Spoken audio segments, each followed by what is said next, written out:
So in just a few weeks, I will have been living in Lithuania for a whole 4 years. With the exception of a few trips outside the country, and also around the country, most of the last few years have been spent in Vilnius. And so unless a person is really set in their ways and is stubborn or stupid, moving to a new country and city is bound to cause some changes, whether good or bad. So here is how I've changed as a result of living in Lithuania. Let's start with some light and surface level things and get more serious later on. First, I've gained an appreciation for cold soups. Of course, the main cold soup in this country is cold beetroot soup, known as šalti barščiai, a dish that definitely has cult-like status here. Now, to be honest, I don't love it in the same way other people do, but it's not bad. And I feel like for a lot of Lithuanians, there's a nostalgia factor that definitely boosts the enjoyment of it. Before Lithuania, I would have been more likely to shy away from even trying a cold soup. After being introduced to šalti barščiai, I'm more open to other cold soups too, like gazpacho. On those hot summer days when a warm soup will only make you feel more overheated, a cold soup is pretty refreshing. And then the other fairly superficial thing is that I'm a lot more impatient now when it comes to internet speed. Everywhere I go, the internet just always seems so fast. It has definitely spoiled me. The next thing about me that I think has changed is that I've come to really, truly embrace my introverted, reserved nature.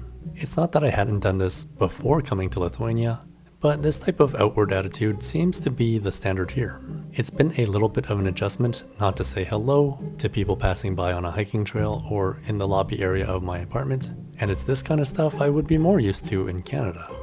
And then another thing, which I think is a bit obscure, is how I walk on the sidewalk. So I don't know about you, but it seems to me that people here, at least in Vilnius, don't make room for you on the sidewalk unless they absolutely have no choice. What do I mean by this? Well, imagine a sidewalk that is wide enough for 4 people to walk side by side. Hypothetically, on a busy day, you might have 2 people walking side by side going in one direction and 2 people walking in the other direction. In this case, there should be room enough for everybody. My experience here, since arriving in 2020, is that when people are walking in groups of 2, 3, or 4 people, or even more, they don't make room for other people walking in the other direction, even if they can see you coming from like 30 meters away. Okay, if you're walking with friends, I understand that narrow cement pathways are not ideal for conversing, so feel free to utilize the left side of the sidewalk, as long as no one is coming from the other direction. However, when you see someone trekking toward you on the same path and you are on the left side, yield and fall back. For example, if there's like a group of 4 office workers on their lunch break walking down the sidewalk together, does anyone move or make way for someone coming towards them? Nope. They continue to walk side by side, taking up the full width of the sidewalk, and they don't move until the very last minute when it's necessary to avoid a collision. My instinct used to be to just move off to the side to make room, but not anymore. I am claiming my fair share of the sidewalk. Now when I see groups like this coming, I feel like I'm justified in having at least a small slice of the sidewalk, and so I'm more likely to just hold my ground and have pretty much a mini game of chicken. And maybe I brace for impact at the same time. Has anyone else noticed this kind of behavior, or is it just me? Next, I guess sticking to the topic of walking, I would like to say that I'm a healthier person here in Lithuania because I now drive a car or ride a motorcycle a lot less than I used to. One part of this is that I no longer have my own vehicle, but the other part is that I don't really need my own vehicle anymore. Working from home is one change, but it also has to do with the more compact nature of Vilnius and the fact that supermarkets and other stores are all typically within walking distance for me. Yes, it would be nice to say that I'm healthier as a result of more walking and less driving, but I might not be healthier due to my diet, or whatever.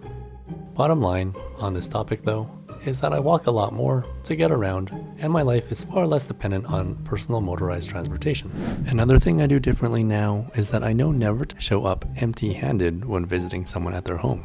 Whether it's a cake or pie or some wine, my wife tells me it's pretty standard here to always show up with something. These people invited us for dinner. We have to bring something. Why? Because it's rude otherwise. You mean just going there because I'm invited? That's rude? Yes. So you're telling me instead of them being happy to see me, they're going to be upset because I didn't bring anything. You see what I'm saying? The fabric of society is very complex. Where I'm a little more conflicted is if you ask the host ahead of time if there's anything you can bring and they say no. I'm the type of person who takes them at their word, and after all, if the host already has a lot of stuff prepared and me bringing something will only result in food waste, then it just makes sense to respect the wishes of the host. My wife, and at least some of her friends, however, will bring something with them regardless. Where do you stand on this bit of social etiquette? And I think I'm a bit more patriotic here as a resident of Lithuania than I was as a Canadian back in Canada. It's not like I was an unpatriotic Canadian. I did serve in the Canadian military after all. But now I find myself having a Lithuanian flag hanging around here at home, and I even have some Lithuania-themed socks.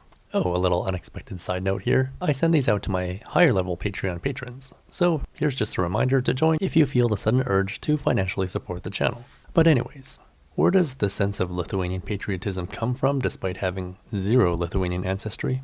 Well, some of it's obvious. It's my new home, and then so many of you Lithuanians have come to accept me and my videos about your country, despite having never met me.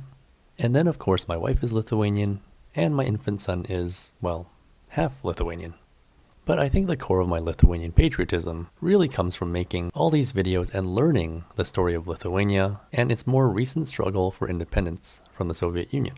Canada's story of independence from the United Kingdom was quite gradual and more of an evolution, and going back further to colonization and settlement by Europeans, well, it feels like there's a lot of reconciliation that needs to happen with people of the First Nations who were on the land before. I mentioned all of this to say that the Canadian story feels more abstract and distant, but Lithuania's relatively recent story of regaining independence from the USSR was of hard-fought resistance and struggle, and then a lot of it was recorded in video form, and many Lithuanians alive today were also present to see their country reborn.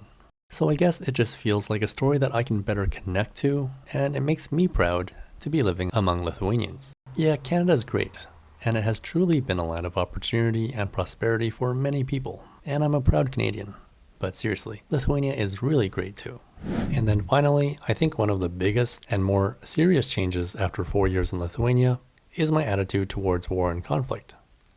After a few years in the Canadian military and a tour of duty in Afghanistan, I was really left with doubts about the purpose of stockpiling weapons and building up a military. Yes, it is awful that any company in the defense industry is profiting big time off conflicts, and even conflicts that don't even seem all that necessary. And then it would be so much better if this type of government spending could go towards other important public needs. As I've grown to learn, the issue isn't so black and white, especially after understanding what countries like Lithuania have gone through. So don't get me wrong, I still hate war, and I would never consider myself pro-war, but becoming more familiar with Lithuania's situation here close to Belarus and Russia, I definitely understand the concept of strengthening national defense as a means of deterrence. Now, if I never moved to Lithuania and I witnessed Russia's invasion of Ukraine from somewhere else in the world, I would hope to have the same understanding. But I think when you live here in the Baltics, you really start to feel that peace and stability is only possible through preparing to defend against a future enemy. Now, there are all those YouTube commenters who say that any talk of Russian invasion into the Baltics is simply fear-mongering, and my goodness, I would love for them to be right. But who can really trust anything that Vladimir Putin has to say anymore? But anyways, I think those are the big Lithuania-specific changes for me. I'm a few years older, and now I'm a parent, so I think some changes about my personality and my life and my behavior and my ways of thinking aren't so much due to living here specifically. So that's me, and how I've adapted to life in Vilnius, Lithuania. If you're a foreigner in Lithuania, I'd love to hear how living here has changed you. Or if you're a Lithuanian, possibly living somewhere else, I'd love to hear how other countries have affected you. Do let me know by leaving a comment. As always, thanks so much for watching, and I'll see you next time.